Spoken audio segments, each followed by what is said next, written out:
I was focusing on vanishings, and the vanishings became ubiquitous, just like it's everywhere.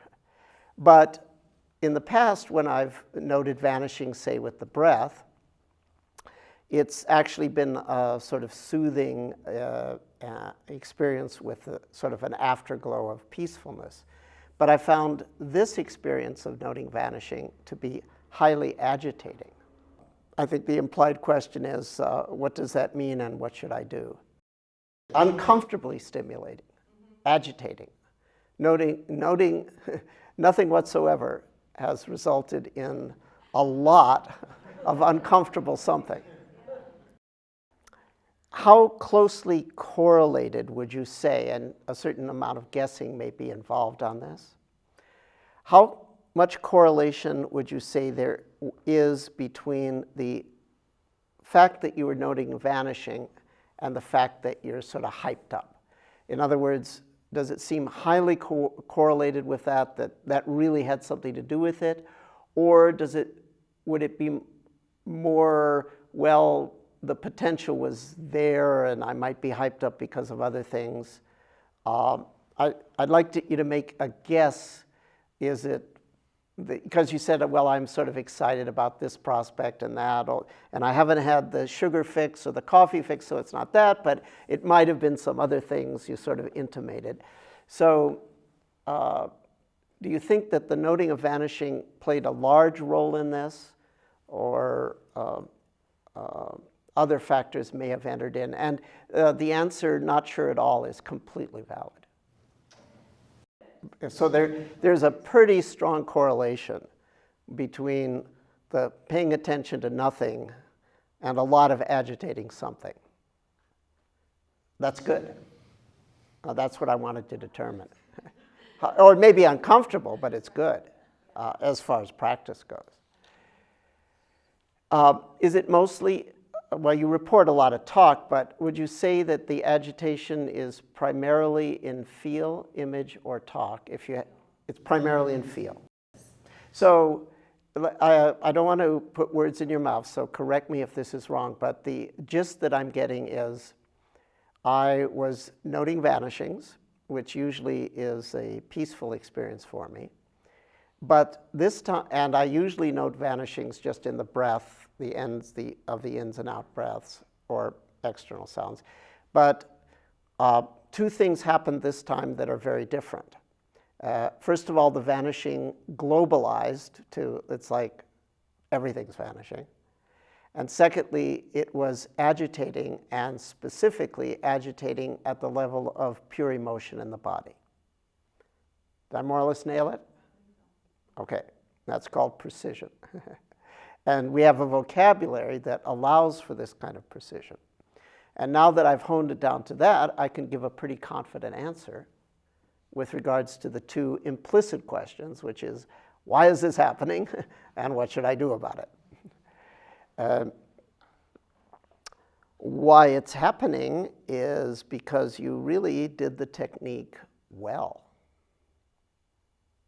The vanishing points us to the most primordial, primitive experience that a human being can have, which is a non-human experience, and actually the ultimate grounding, groundless grounding. However, if it points us to the ultimately primordial or primitive experience that any human being can have, so primitive that it's not human, there must also be the second most primitive experience that a human being can have. That's pretty close to it. And that is definitely a human experience. And that is the experience of primordial, chaotic feel of the infant. You died 1,000 little times, petit mort, little deaths into the gones. And when you came back as a little infant body with freak out, chaotic feel. And That's really, really, really good. That's the good news. Why? Because, well, that in and of itself wouldn't be good news, but that combined with the fact that you're an experienced meditator is very good news.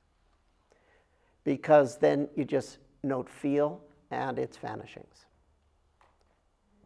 And you'll be working through the first thing that separated you from your spiritual source, the very first thing, in the first weeks and hours of life. You get to work at that level. And all you have to do is note feel and its vanishing, and all the other vanishings. And you'll equanimize. See, right now you're an adult meditator. Then you were a helpless infant. Now you've got a super adult. You're better than an adult. The adult meditator will apply the technique of noting feel and will note vanishing and include the feel vanishing in that technique, okay? And the adult meditator will therefore work through that primordial level of freak out of the infant. And that's the linchpin on the freak out of the adult and of the teenager and of all the intermediate levels from infant to adult. Sasaki Roshi says that the first thing that happens after zero breaks apart is expansion and contraction pull in opposite directions, and they cause a creation of a cleft of pure space. But because expansion is pulling out and contraction is pulling in, that space vibrates. And it vibrates into pure heat of feel. Jo-netsu in Japanese. Jo means pure feeling, unalloyed with anything else, and netsu means heat. Okay? And he says, if you can detect that, that is the beginning of the self. That's the primordium of self. The true primordium of self is the space, and the source of the space is spaceless. But the first thing that is, in some sense, a self, and not impersonal, is that pure heat of feel. And if you can detect and complete it, then the part of it that came from the expansion goes back to expansion. The part that came from contraction goes back to contraction. And the freaked out infant becomes its cosmic parents. And then zero is reestablished, the next gone. And you are that. And you do that long enough, you will have completely reparented yourself. And the adult that then will arise from that process will be called an enlightened human.